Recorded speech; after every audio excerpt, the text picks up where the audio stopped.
Boa noite, a graça e a paz do Senhor Jesus. Abra a sua Bíblia em Gálatas, capítulo 5.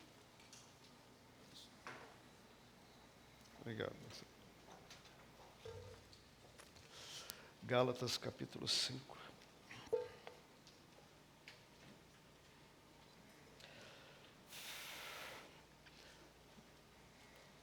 Os versos 13 ao verso 13 ao verso 15, diz assim, Gálatas 5. Porque vós, irmãos, fostes chamados à liberdade, porém não useis da liberdade para dar ocasião à carne ou ao ego. Sede antes servos uns dos outros, pelo amor, porque toda a lei se cumpre em um só preceito, a saber, amarás o teu próximo como a ti mesmo. Se vós, porém, vos mordeis e devorais uns aos outros, vede que não sejais mutuamente destruídos. Amém. Que o Espírito do Senhor ministre ao nosso coração, em nome de Jesus. Amém. Esse ano nós estudamos alguns textos sobre o tema ou título do ano, Servir é o jeito cristão de amar. Então nós demonstramos amor servindo. E eu comecei agora uma nova série com o título Perfil do Servo de Deus. E hoje eu quero dizer que o servo de Deus tem zelo e amor à Igreja de Cristo. O servo de Deus ama a Igreja de Cristo. Tem zelo pela Igreja. E esse texto de Paulo, escrito provavelmente lá pelo ano 49, acredita-se que da cidade de Éfeso, e Paulo está escrevendo não para uma igreja, ele está escrevendo para um grupo de igrejas da Galácia do Sul.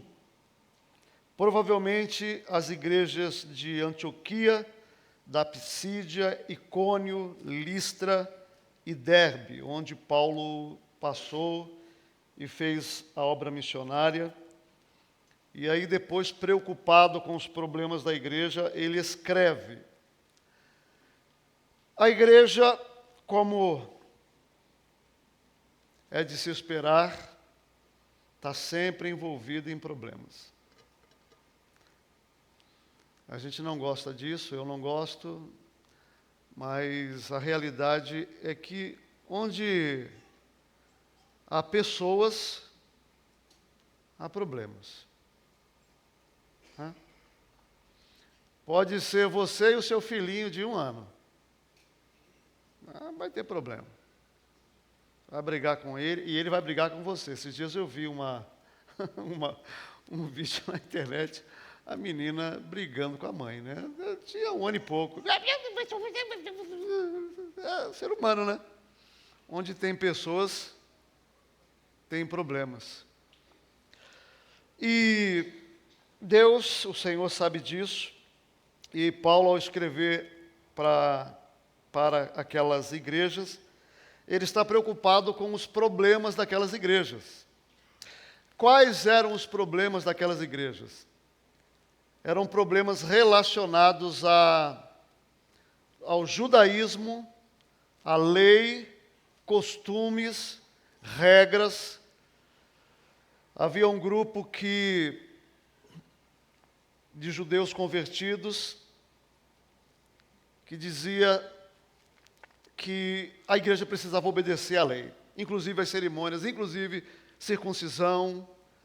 E um outro grupo que estava mais voltado para a compreensão de Paulo entendia que a guarda de dias da semana, algumas cerimônias, alguns costumes já foram superados e cumpridos em Jesus.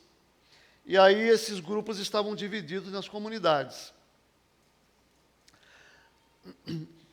Há algum problema de nós termos na igreja pessoas que pensam de forma diferente? Nenhum, né?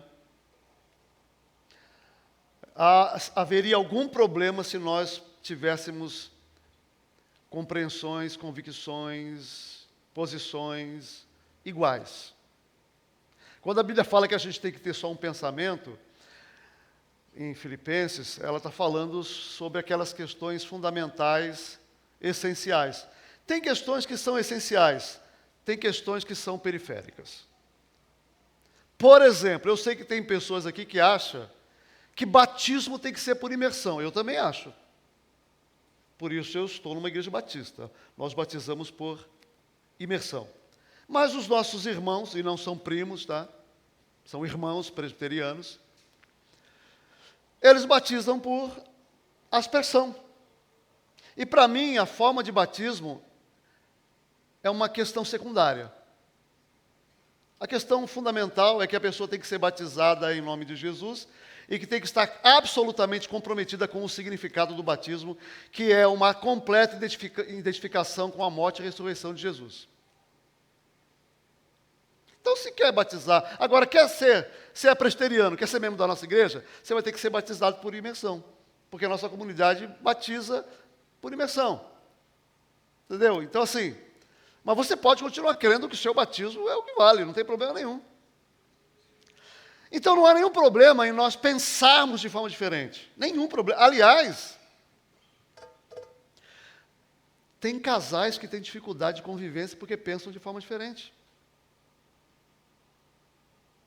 O que eu faço com a minha mulher se ela discorda de mim em questões essenciais ou questões que eu acho muito importantes e eu não consigo convencê-la de que ela está errada? O que eu faço? Dou carta de divórcio. Não é isso? Claro que não. Eu aceito a opinião dela, eu aceito ela com a opinião, mesmo que seja uma coisa que para mim, assim, não tem cabimento ela pensar dessa maneira, mas ela pensa assim, é problema dela. Eu não posso mudar a cabeça dela. Então a gente ama o outro, independente da opinião do outro. Então você pode pensar de forma diferente, e você precisa aprender a cultivar um pensamento analítico, reflexivo. Está tudo bem.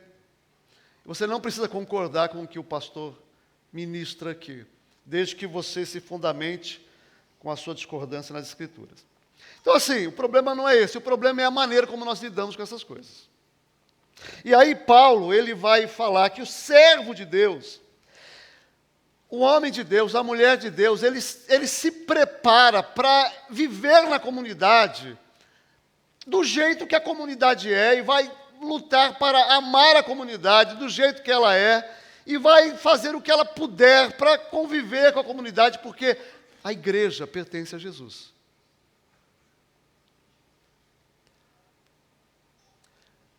Você sabe que hoje nós temos uma igreja evangélica desigrejada. Nós temos um povo que diz que é cristão, é evangélico, mas que não frequenta igreja nenhuma.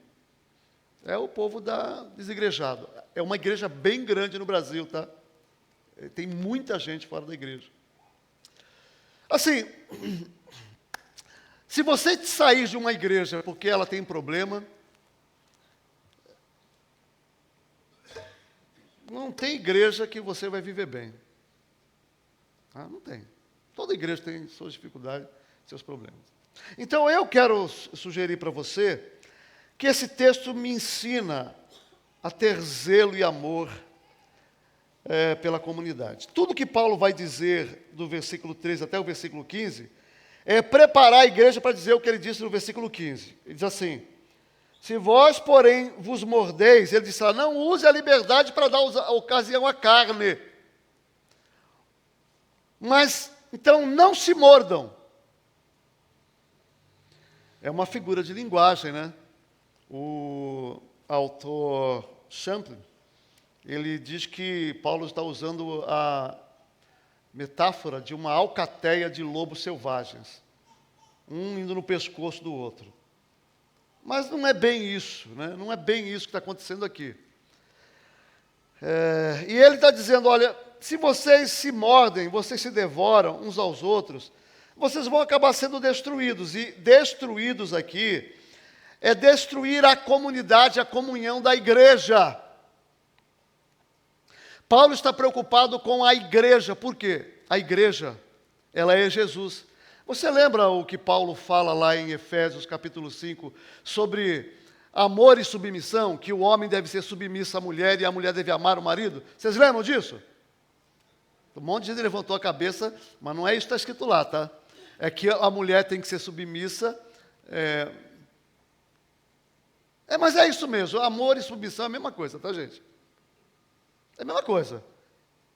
Homem que ama se submete. Amém, homens? Pode dizer amém, porque é verdade. Homem que ama se submete. As coisas em casa são decididas em diálogo, em conversa. Jesus resgatou essas relações hierárquicas. Não tem mais esse negócio, quem manda lá em casa sou eu. Quem manda lá em casa é a Carmen.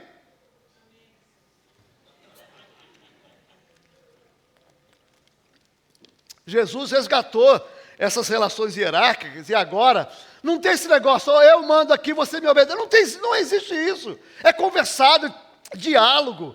Porque quem ama se submete. Aqui diz assim, olha, ama servindo. Então, como não tem amor, a liderança do homem é a liderança servil, é a liderança de escravo. Porque o amor serve. Então, o apóstolo Paulo vai dizer aqui que nós devemos amar a igreja. Aquele texto de Efésios, Paulo vai dando recomendações. Aí lá no finalzinho ele diz assim, mas eu me refiro a Cristo e à igreja. Vocês lembram, né? Eu me refiro a Cristo e à igreja. Ele está dizendo, olha, eu estou falando sobre casais aqui, mas eu quero que vocês entendam que a relação do casamento, ela é analógica. Ela aponta para uma coisa maior e que os casamentos precisam expressar essa coisa maior, ou seja, o casamento ele é um reflexo da relação de Cristo com a igreja. E Jesus ama a igreja. Então não existe evangelho sem amor à igreja. E não existe gente espiritual, gente comprometida com Jesus, que não esteja profundamente envolvido com a comunidade cristã. Não existe. Você vai encontrar muita gente aí ensinando e ministrando que não tem vínculo com a comunidade, não tem... E eu não estou falando de ter cargo na igreja, tá? Porque cargo na igreja não representa vínculo com a comunidade. Você pode ter um cargo aí e você não sabe o que é chorar com as pessoas que estão chorando, você não sabe o que é padecer com as pessoas que estão padecendo, você não sabe o que é colocar a mão no bolso para ajudar os necessitados, mobilizar pessoas para cuidar de outros que estão sofrendo, você não sabe o que é orar pela comunidade, pelas suas necessidades, sofrer com as coisas que acontecem aqui, com as nossas dificuldades de espaço. Então, assim, eu estou falando de que quem ama e ama a Jesus, ama a igreja, porque a igreja é Jesus. Então, pessoas espirituais serão profundamente comprometidas com a igreja. E aí Paulo, ele vai dizer que a igreja deveria ser um ambiente onde você não se sente mordiscado. Conhece o significado da palavra mordiscado? Mordido. É assim, ó, você está andando, de repente, sente um beliscão. O que foi isso? Não sei esse. Né? Então, a igreja é um lugar onde as pessoas não deveriam se sentir mordiscadas.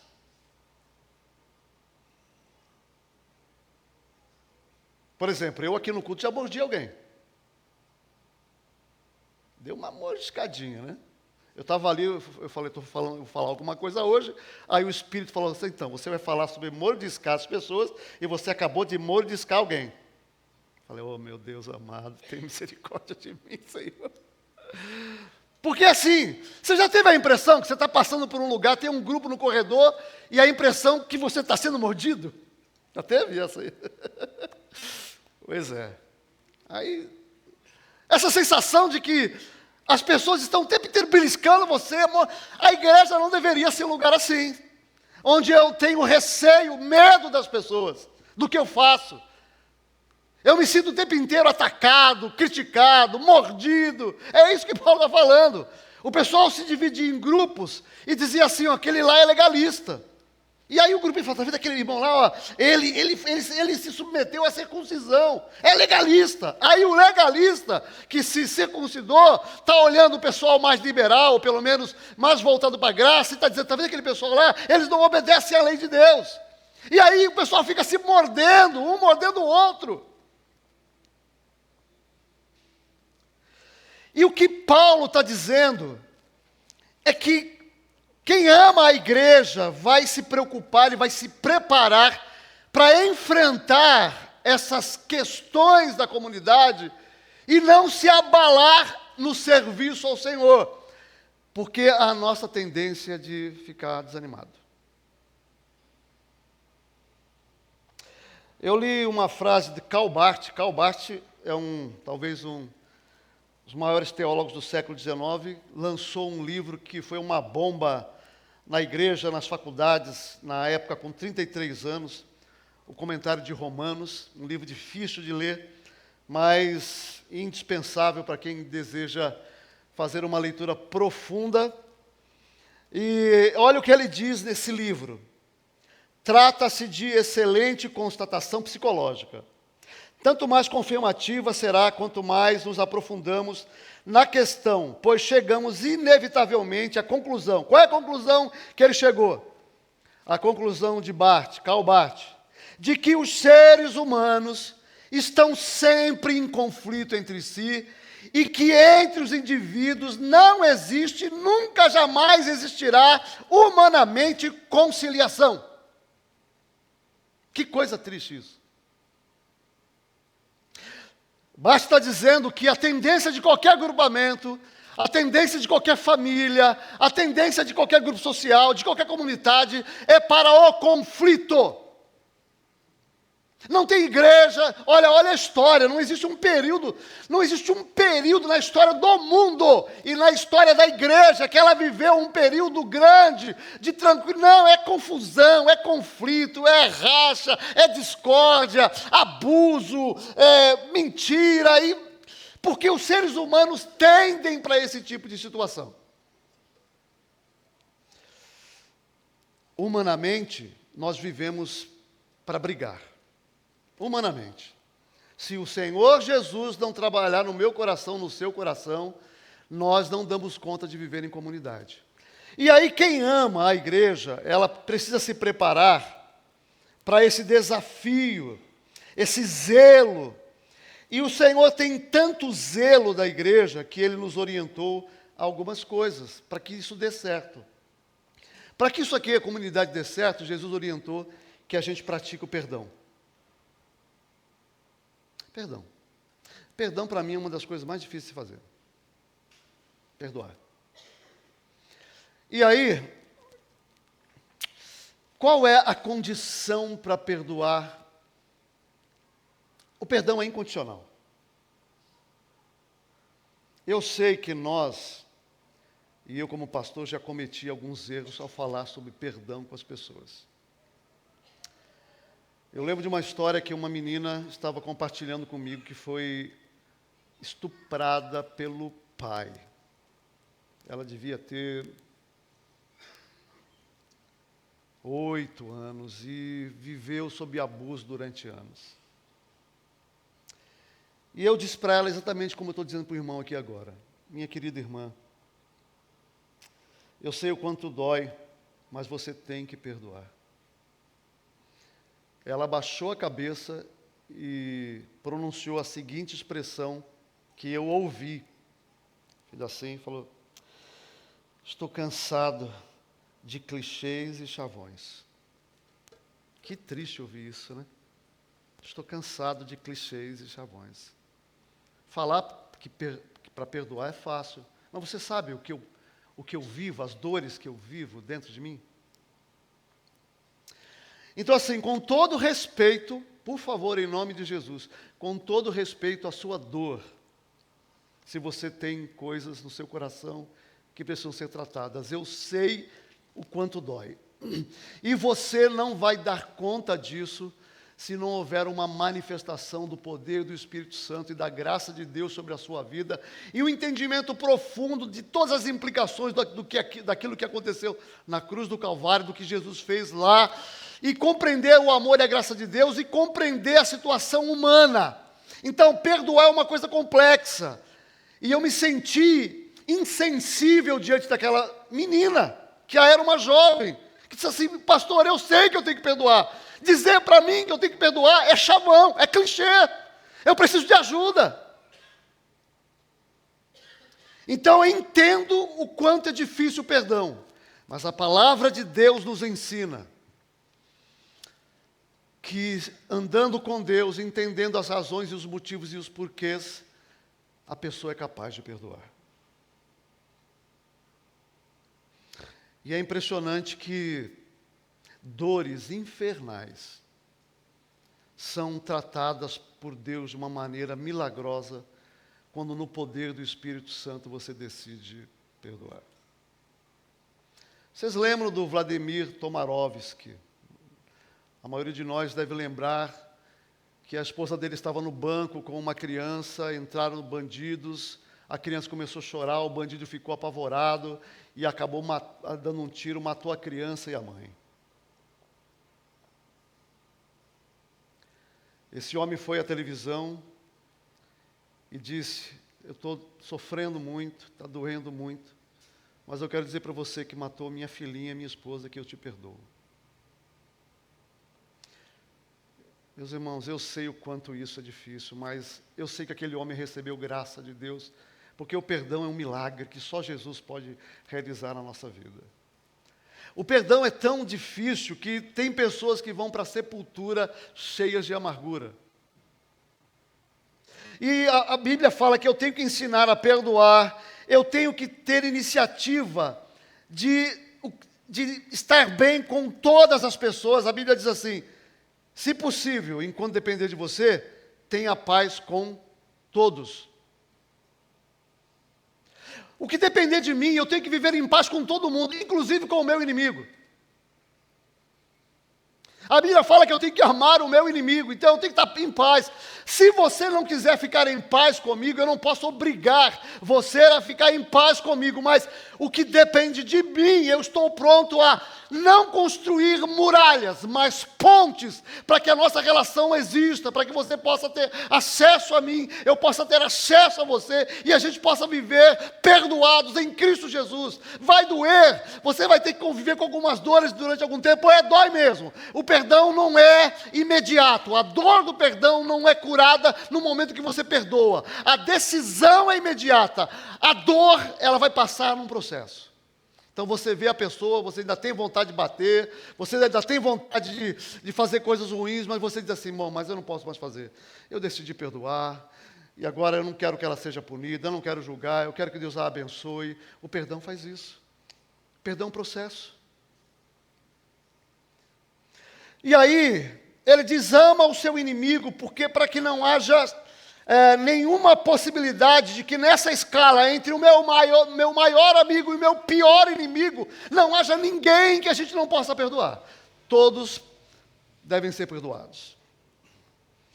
A Bíblia fala que você tem que ter iniciativa de reconciliação. E é curioso, tem dois textos bíblicos, um em Mateus 5:23 e o outro Mateus 18:15, que para um grupo Jesus diz assim: você é o ofensor, sai daqui e vai procurar quem você ofendeu. Deixa a sua oferta no altar. Mas para o outro grupo, Jesus diz assim: você que é ofendido, sai daqui e vai procurar o seu ofensor. Ou seja, nem o ofendido e nem o ofensor tem escusas diante de Deus. Tem que ter iniciativa, está doendo, vai procurar, vai reconciliar, porque a graça de Deus faz isso conosco. Então assim, se você não tem uma experiência profunda com Deus, de comunhão, se você não entendeu o que aconteceu na cruz do Calvário, se você não entendeu a dinâmica do perdão, não faça isso, porque você vai se machucar.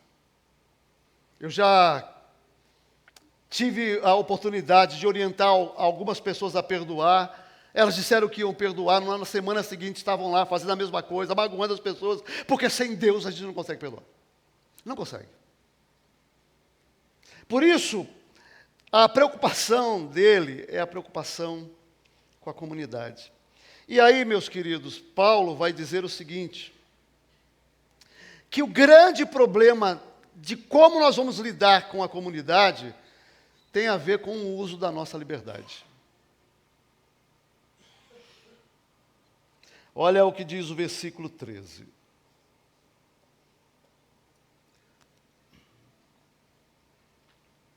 Versículo 13. Porque vós, irmãos, fostes chamados à liberdade, não usem a liberdade para dar lugar à carne, ao ego, a esse ser humano caído que vive sob as condições da existência, que tem inclinação e impulsos para o mal. Você é livre, você pode escolher agir de forma diferente. A questão é o que você faz com a sua liberdade. Eu estava falando hoje pela manhã que os crentes, eles não reagem bem, nem à graça e nem à ameaça. Porque você sabe, nós temos algumas igrejas no Brasil, principalmente aquelas envolvidas em igrejas em células, que elas decidiram utilizar um tipo de coação, de manipulação dos membros da igreja, para que eles contribuam, para que eles trabalhem, e eles usam de ameaça, e eles dizem que se você não se submeter, você vai ser amaldiçoado, Deus vai punir você. Quer dizer, é um negócio assim que não dá para acreditar que na igreja a gente tenha esse tipo de coisa, mas tem, tá? Que usa o medo. Usa o medo para fazer você vir à igreja, usa o medo para fazer você contribuir, usa o medo para fazer você servir, usa o medo para fazer você vir aos cultos. E essas pessoas vivem num regime de escravatura. É por isso que essas igrejas crescem. Porque eu falei isso de manhã. Se todos que estão aqui me obedecerem como eu quero, essa igreja daqui a um ano tem 1000 membros. Se vocês me obedecerem. Ó, todo mundo aqui, em todos os cultos, todo mundo dando 20% dos dízimos, amém? Glória a Deus. Todo mundo em todas as programações, porque se você não participar, o machado está colocado à raiz das árvores. Ó, qual igreja que não cresce com esse tipo de coisa? Você tem mão de obra ali, sob o seu controle, você faz o que quer com o pessoal. Mas esse pessoal esqueceu que o cristão foi chamado à liberdade. E aí o que a igreja faz? O que nós tentamos fazer? Nós ensinamos que você tem responsabilidade com o culto, com contribuição, com a sua vida, a participação das programações, mas que quem tem que decidir isso é você. É você. E ninguém pode se colocar como, a gente viu de manhã, árbitro. O árbitro é aquele assim, está errado. Não, a gente não tem árbitro. O meu árbitro é o Espírito Santo. Então você é livre. Livre para tomar decisão. Você é livre de Deus. Aí nós pregamos sobre a graça. A graça deixa você livre, não oprime você. A Bíblia diz que Deus abençoa maus e bons, que Deus abençoa pessoas ingratas, está lá no livro de Lucas, os ingratos e maus. Então você não tem gratidão a Deus, aquilo que o Espírito fez na sua vida, você não é capaz de se envolver financeiramente, com sacrifícios, com o seu tempo, com o seu amor, com a sua vida, ajudando os que precisam, lutando pelos fracos, cuidando dos que estão cansados. Se você não tem gratidão a Deus fazer isso, eu não tenho mais nada que eu possa fazer por você. Mas Deus vai continuar te amando, porque Deus ama gente ingrata. E não sou eu que digo, as Escrituras dizem isso. Deus é bom. Aí, olha só o que acontece geralmente. Esse pessoal que vem, que sai dessas igrejas, e vão para igrejas onde o pessoal prega com equilíbrio, ensina a liberdade. Essas pessoas saem desse regime e dizem assim, bom, ó lá, eu era obrigado, aqui eu sou livre. Então, Ela já vem quando quer, contribui quando quer, ora quando quer, se envolve quando quer, vai para o outro lado. A gente percebeu o quê? Que nem ameaça e nem graça é suficiente para o coração do homem responder a Deus. A Bíblia fala que você precisa aprender a usar a liberdade que Deus deu para você. E usar para honrar e glorificar a Deus. A ameaça não muda ninguém. Eu estava lendo as bênçãos e maldições dada por Moisés. São aproximadamente, vamos ver aqui, 67 versículos em Deuteronômio 28, 27, 11 até 28, 68. São 67 versículos de bênçãos e maldição. Você sabe como é que esses versículos estão divididos? 14 versículos falam de bênçãos, 14 categorias de bênçãos. 53 versículos falam de 53 categorias de maldições. Então Moisés, quando falou para o povo, falou assim, se vocês obedecerem, vocês vão ser abençoados. Ele fala isso em 14 versículos, sobre as bênçãos da obediência. Quando ele fala sobre as maldições, aí ele descreve isso em 53 versículos. E aí leia lá, porque eu li hoje, eu fiquei assim mal, só de ver o que está dizendo. Olha, ele vai te colocar pestes, doença, vai ser câncer, eu vou usar as doenças de hoje. Vai ser câncer, vai ser AIDS, vai ser Covid, vai ser leptospirose, você vai ter doença, a sua casa, o seu ventre vai ser estéril, a sua plantação, o céu vai ficar de bronze, a terra vai ficar de ferro, você vai orar e não vai falar com ninguém, o céu vai estar fechado para você, os seus filhos serão levados, suas mulheres serão entregues a outros, você vai trabalhar e você não vai usufruir o que você trabalha, e aí a lista é enorme, dá medo da descrição das maldições. O povo obedeceu, amém? O povo de Israel obedeceu, não foi? Não fez nada. Medo não muda ninguém. Você precisa conhecer a graça revelada na cruz do Calvário. Porque a Bíblia diz, nós o amamos porque Ele nos amou primeiro. É a compreensão do que aconteceu na cruz. Aí eu posso garantir para você, eu tenho toda a certeza, absoluta certeza. Se você compreender amplamente, profundamente, a extensão do que significa o Deus eterno ter encarnado e morrido numa cruz pelos seus pecados, a grandeza do amor, o poder daquele amor, o que aconteceu ali, a misericórdia e a graça revelada, o sangue vertido. Se você entender o que Jesus fez na cruz do Calvário, a sua vida será revolucionária. A sua vida vai ser impactada, você vai ser uma outra pessoa se você entendeu o que Jesus fez na cruz do Calvário. Porque essa é a questão. Essa é a questão. Por isso, ele diz assim, olha, não usa a liberdade para dar ocasião à carne. Você é livre? Você é livre. Rousseau, ele tem a seguinte frase, Jacques Rousseau: a liberdade não consiste em fazer o que se quer, mas em poder fazer o que se deve. Gente, quem faz o que quer não é livre. Quem faz o que quer é escravo da sua vontade. Livre é aquele que faz o que deve. Tem coisas que eu não quero fazer, tem coisas que eu tenho dificuldade de fazer, tem coisas que eu resisto a fazer, mas eu sou livre, tenho o poder do Espírito Santo para fazer, mesmo aquilo que eu não quero. Se Deus ordenou, vai glorificar a Deus, mesmo que a minha carne rasgue de cima a baixo, mesmo que o meu coração fique despedaçado, mesmo que eu tenha angústias infernais, se o Senhor falou que eu tenho que fazer, Ele me capacitou a fazer, eu vou fazer no poder do Espírito Santo de Deus. Eu sou livre porque eu fui resgatado, fui capacitado a fazer o que Deus quer.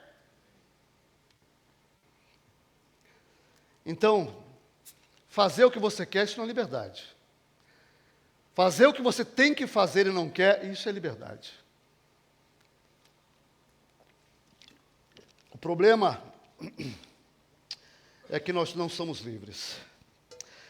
E usamos a nossa liberdade para dar ocasião ao ego. Carne é ego. Sou eu sob as condições da existência. Por isso, Paulo vai dizer aqui, que é o texto que eu usei para elaborar a frase, o jeito cristão de amar é servir. Usei esse texto que eu vou ler para você agora. Olha lá, versículo 13 e 14. Sede antes servos uns dos outros pelo amor, porque toda a lei se cumpre num só preceito, a saber, amarás o teu próximo como a ti mesmo. 1 Coríntios 12, 31, diz que o amor é o caminho da excelência. Você quer fazer alguma coisa boa? Bem feito. Ame. Ame. Tudo que é feito em amor tem a marca da excelência. O amor, ele não aceita displicência. O amor não. O amor não aceita acordos. O amor não aceita reduzir o padrão. Quem ama, busca a excelência. O amor é o caminho da excelência. Bom, qual que é o problema disso, meu irmão e minha irmã, meu amigo? Sabe qual que é o problema disso? É que o amor, viver em amor, é a coisa mais difícil que alguém pode fazer. Não existe nada mais difícil do que amar. Amor não é um sentimento gostoso que você sente quando as pessoas tratam você dessa, daquela. Não. O amor, ele é violento. O amor é forte. O amor, ele é uma força poderosa. E por que nós só podemos viver em comunidade adequadamente se nós amarmos? Porque o amor, a vida de amor, é a vida que mantém o ego crucificado e controla o ego. É só a vida de amor. Se você pegar 1 Coríntios 13, você conhece o texto, né? O amor é paciente, ele é bondoso, não arde em ciúmes, não se ufana, não se ensoberbece, não se conduz inconvenientemente, não procura os seus interesses, não se exaspera, não se ressente do mal, não se alegra com a justiça, mas regozija-se com a verdade, tudo sofre, tudo crê, tudo espera, tudo suporta. Você sabe que aqui só existe uma virtude positiva, ativa, nesse texto, que é a palavra bondade. Bondade. Todo o restante do texto, ele tem 5 virtudes reativas e 8 negativas. Quais são as virtudes reativas? Paciência. Paciência não é uma coisa que eu pratico, paciência é minha reação a alguma coisa que alguém fez para mim. Alegria é alguma coisa que eu sinto em função de alguma coisa que aconteceu comigo ou com o outro. Tudo sofre, tudo crê, tudo espera, tudo suporta. Então nós temos aqui 6 virtudes reativas. Então veja, quando você pensa sobre amor, e aí eu falo assim, caramba, quando eu penso sobre amor, eu imagino assim, uma descrição violenta, poderosa, de virtudes assim, altruísmo, sacrifício, generosidade, perdão incondicional, boas obras. Aí eu vejo o amor sendo destilado como grandezas maravilhosas, virtudes, mas Paulo, ele coloca o amor de forma negativa. O amor aqui é um não ao seu ego. Quando ele diz assim, não ciúmes, não orgulho, não soberba, não inconveniência, não seus próprios interesses, não a ira, não ao ressentimento, não ao seu pecado, a sua inclinação para o mal. Quando você vive em amor, o que o Espírito vai fazer comigo e com você é mortificar a sua carne para que você possa não mais ficar ressentido, não mais ficar irado, não mais ficar controlando os outros, não mais buscar os seus interesses. O amor é o poder que controla o ego. É por isso que quando Paulo fala em Gálatas 5:22 sobre o fruto do Espírito, e não são frutos, a palavra lá é singular no grego, é fruto. O fruto do Espírito é o amor. Mas, pastor, e as outras características? São tudo expressões de amor. Alegria, paz, bondade, benignidade, domínio próprio. É tudo expressão de amor. O fruto é o amor. Então você quer andar com Deus, quer glorificar a Deus, você quer servir a Deus na sua família, você quer glorificar a Deus no seu trabalho. O chamado de Deus é: submeta a sua vida ao controle do Espírito Santo e se comprometa a amar, servir as pessoas, porque o jeito cristão de amar é servir. E serviço, gente, serviço é acabar com o meu ego. Você sabe que aconteceu um incidente na chácara, que eu já devo ter contado aqui. Nós fizemos um retiro e convidamos pessoas que estavam afastadas, outras que não eram membros da igreja. Um dia nós acordamos lá, tinha uma barraca cheia de excremento. Essa coisa que jovem cabeça de ovo faz, né? Porque foi um jovem que fez aquilo. De madrugada, olha, eu fico pensando, né? Planejar esse negócio. De madrugada, o cara foi no banheiro, fez o serviço, botou num papel. Olha onde que vai a cabeça humana. Aí vai lá na barraca do outro e... Olha que legal. Isso não é beliscar, isso é devorar, né? E aí, a pessoa brava, todo mundo bravo. E eu fui lá ver aquilo. Falei, meu Deus, e aí eu estou ali, falei, eu tenho que descobrir quem é essa pessoa. Aí fiquei pensando com quem que eu vou conversar, eu tenho que descobrir quem é esse jovem. E aí o Espírito Santo falou no meu coração: você quer acabar com essa briga toda aí? Eu quero. Pega lá um balde e limpa esse negócio.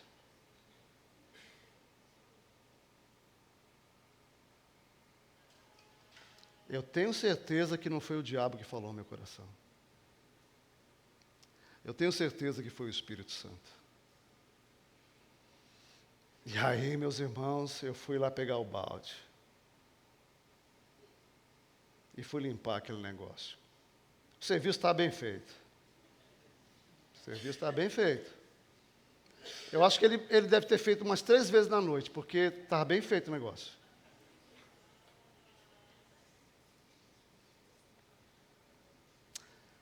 Olha, eu não sou um cara humilde, tá? Tira isso da sua cabeça, eu não sou humilde. Eu sou alguém que está pedindo a Deus que Ele tenha misericórdia de mim e que eu busque ser humilde todos os dias, mas eu não sou humilde.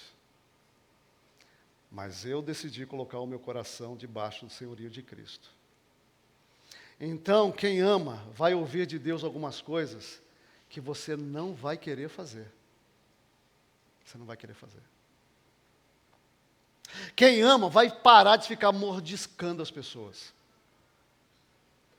Quem ama vai parar de ficar exigindo meu, eu, para mim. Parar. E olha só, eu não estou falando de gente fraca, eu não estou falando de gente sem opinião, porque eu posso conversar com a minha liderança, com pessoas da minha comunidade e falar o que eu penso. Eu já fiz isso algumas vezes. Cheguei lá e falei: olha, eu tenho uma questão para resolver, eu penso isso. Mas, meus irmãos, eu não vou obrigar ninguém a fazer o que eu penso. Eu posso estar certo, eu posso ter todas as razões do mundo. Se a igreja não quiser fazer, a liderança não quiser fazer, é um problema deles com Deus.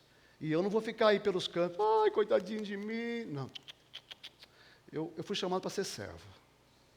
Então, eu não tenho que ficar reclamando, murmurando. Não. Eu fui chamado para servir. E se você quiser viver para o Senhor, quiser ser um homem de Deus, uma mulher de Deus de verdade, eu quero dizer para você que o Senhor vai chamar você para servir e amar a sua igreja. Porque quando você fizer isso, Deus vai te colocar em situações que você fala assim: não acredito nesse negócio desse. Tudo que eu mais queria que não acontecesse, está acontecendo comigo. É assim. Aí Deus fala assim: então, você não pediu que queria crescer? Eu estou te dando tribulação, colocando pessoas difíceis na sua vida, e você vai crescer muito com isso, mas, atitude correta. Então, assim, eu estou lá na igreja, a minha liderança, minha segunda igreja, que eu fui membro, missionário, obreiro lá, eles se reuniram e disseram assim, ó, mordiscando o obreiro, né? Vamos colocar o Paulo para lavar banheiro, ele vai chegar lá de manhã, às 7 horas da manhã, e só vai sair meia-noite. E aí, uma das pessoas que estavam na reunião disseram, ó, eles fizeram de propósito, para machucar você, para te humilhar. E eu fui lá e lavei banheiro todos os dias, com alegria no coração, porque eu sou servo de Deus. Não importa se estão me expondo, me humilhando, se vão fazer, se não vão fazer. Eu falo, Deus, que o meu coração esteja no Senhor. Aí depois de passar um dia trabalhando que nem um louco, e limpando o banheiro, o pessoal não tem zelo, está aquela sujeira danada. Meia-noite, eu falo assim, agora eu vou para casa. Agora eu vou para casa, estou cansado. Estou saindo, um irmão, oi, Paulo. Falei, oi, meu querido. Está tudo bem? Eu perguntei para ele, está tudo bem? Ele virou para mim e falou assim, então, você está perguntando porque você quer saber ou você está perguntando para perguntar? Aí eu engasguei, né? Estava cansado, e eu já sabia o que ia acontecer, né? Falei assim, irmão, olha, eu vou ser bastante sincero com o irmão, eu fiz por educação. Eu estou perguntando por perguntar mesmo, estou muito cansado, estou indo para casa, mas eu sei que se o irmão fez essa pergunta é porque o irmão está precisando de ajuda. O que eu posso fazer por você? Vamos para a minha casa. Aí fomos para a casa do irmão. Isso era meia-noite. Ele falou, senta aí, pastor, e eu sentei. E ele ficou falando até às 6 horas da manhã.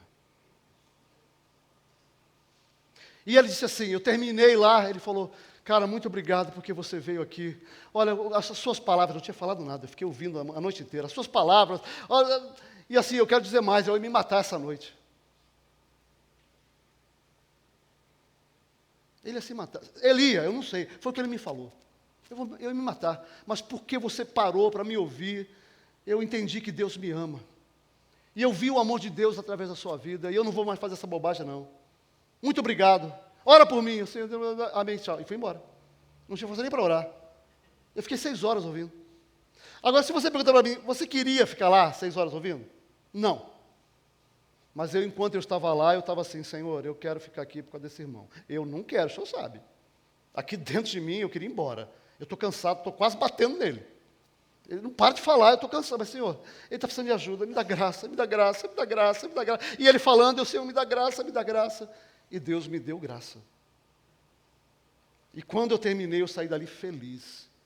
E fui direto para a conferência, sem dormir, para limpar banheiro.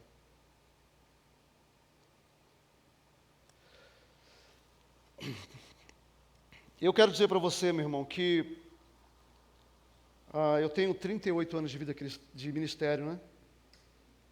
Eu tenho 40 de vida cristã, está aqui a minha assessora me corrigindo, e 38 de ministério. Esses 38 anos,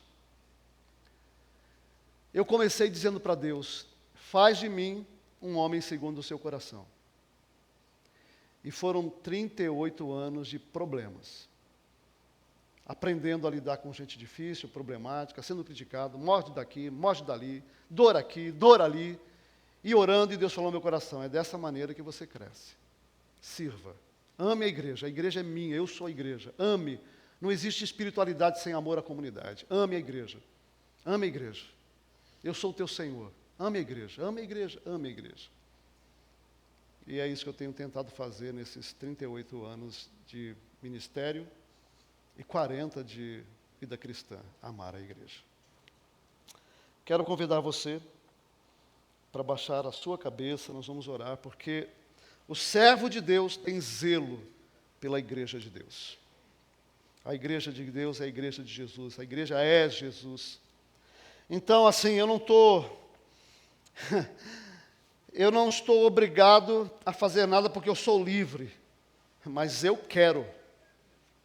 Eu quero. Eu quero servir o Senhor e eu quero amar a igreja.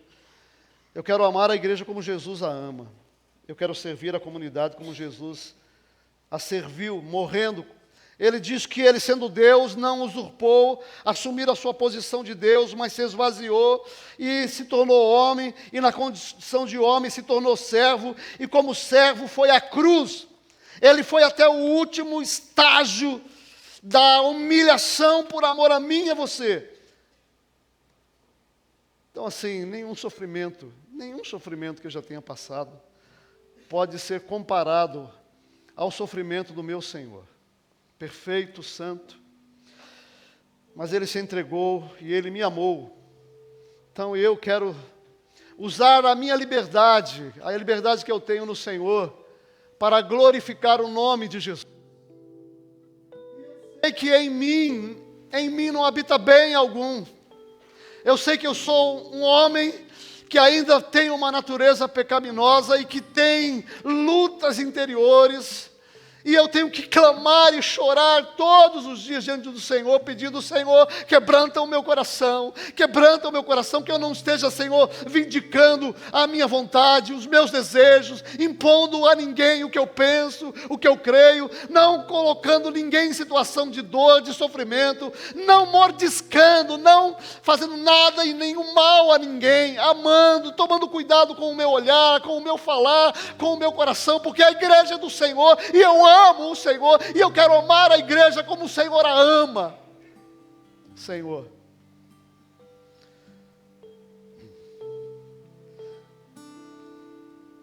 esse é o chamado de Deus para mim e para você essa noite.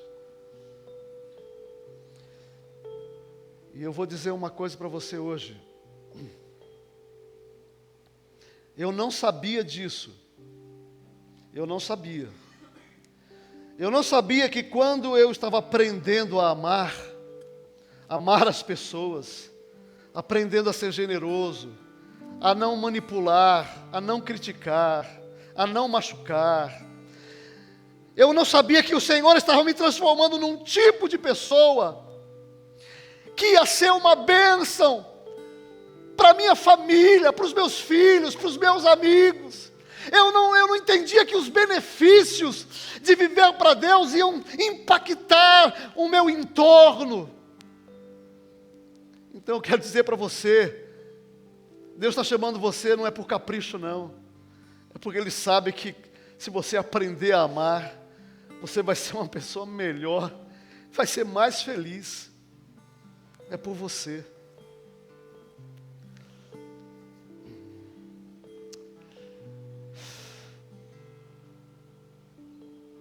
Eu ia pedir para você levantar as mãos, mas como eu não quero também hoje ser um instrumento que faça você se sentir mal de nenhuma maneira, eu quero que você ore onde você estiver. Falando, Senhor, está aqui o meu coração. Eu quero amar tudo que o Senhor ama. Eu quero amar, Senhor. Eu quero servir. Não permita que eu use a minha liberdade de qualquer jeito. Ensina-me a amar. Se isso vai acontecer com pessoas que vão se aproximar de mim, que vão desafiar a minha ética, os meus valores, o meu amor, que vão me chamar para o discernimento, para compreensões mais profundas, para abdicar de mim mesmo, ter atitudes abnegadas, altruístas, de serviço, devoção, de morrer para mim mesmo, me humilhar. Senhor, tenha misericórdia de mim, que eu deseje isso, porque eu sei que fazendo isso eu serei uma pessoa melhor. Me ajuda no poder do Teu Espírito Santo. E aos meus irmãos que oraram hoje, pedindo, faz de mim uma pessoa melhor, me ensina a perdoar, me ensina a servir, faz de mim um esposo melhor, uma mulher, uma esposa melhor, faz de mim um filho, um pai melhor, um funcionário, faz de mim para a glória do Teu nome, como uma expressão de gratidão, aquilo que o Senhor realizou na cruz do Calvário. Senhor, faz isso comigo, faz isso com os meus irmãos. E que o Teu grande amor, a graça revelada em Jesus e as consolações do Espírito Santo sejam conosco, com todo o Teu povo, agora e para sempre. Essa é a nossa oração, em nome de Jesus. Amém. Quero convidar os irmãos a ficarem em pé mais uma vez, se puderem, e vamos terminar exaltando ao Senhor, glorificando o nome de Jesus.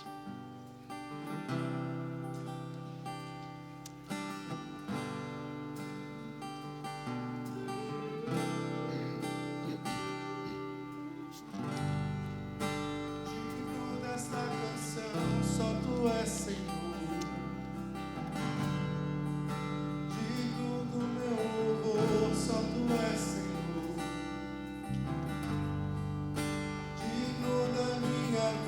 Senhor é digno. Obrigado, Eu sou Jesus. teu. Obrigado, meu Senhor.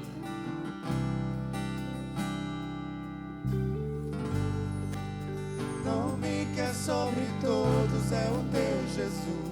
O Senhor está sobre todos. Aleluia. Fonte da salvação, só tu és Jesus. Digno da minha vida, tu és Jesus. Oh, eu sou teu,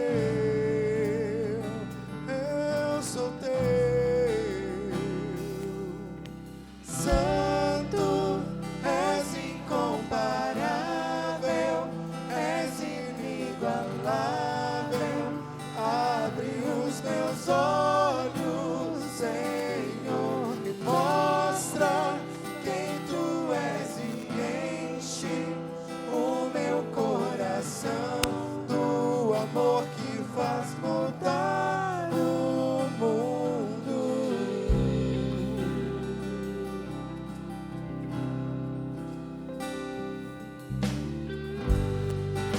Digno desta canção, só tu és, Senhor. Digno do meu louvor, só tu és, Senhor. Digno da minha vida, tu és, Senhor. Oh, eu sou teu.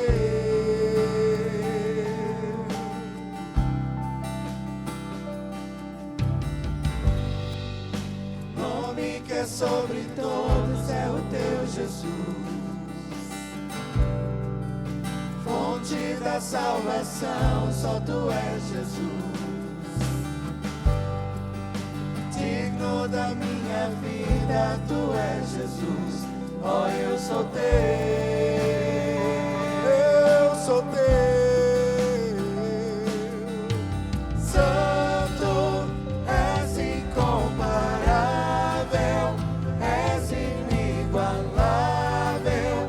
Abre os meus olhos, Senhor, e mostra quem tu és e enche o meu coração do amor que faz mudar o mundo. Santo, és incomparável, és inigualável. Abre os meus olhos, Senhor, e mostra quem tu és e enche o meu coração do amor que faz mudar o mundo.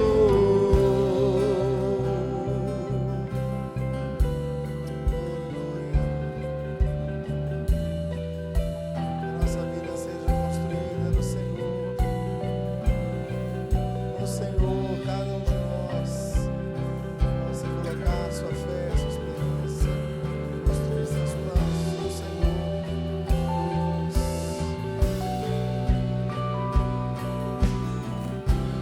Vou construir minha vida em ti. Tu és meu fundamento.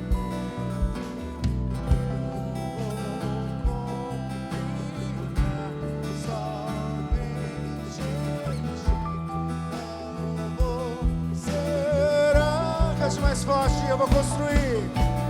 Eu vou construir minha vida em ti. Tu és meu fundamento. Eu vou confiar somente em ti. Não vou ser santo, santo, santo, és incomparável.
Tenha uma boa semana. Cumprimento o seu irmão aí. Tenha uma boa semana para todo mundo.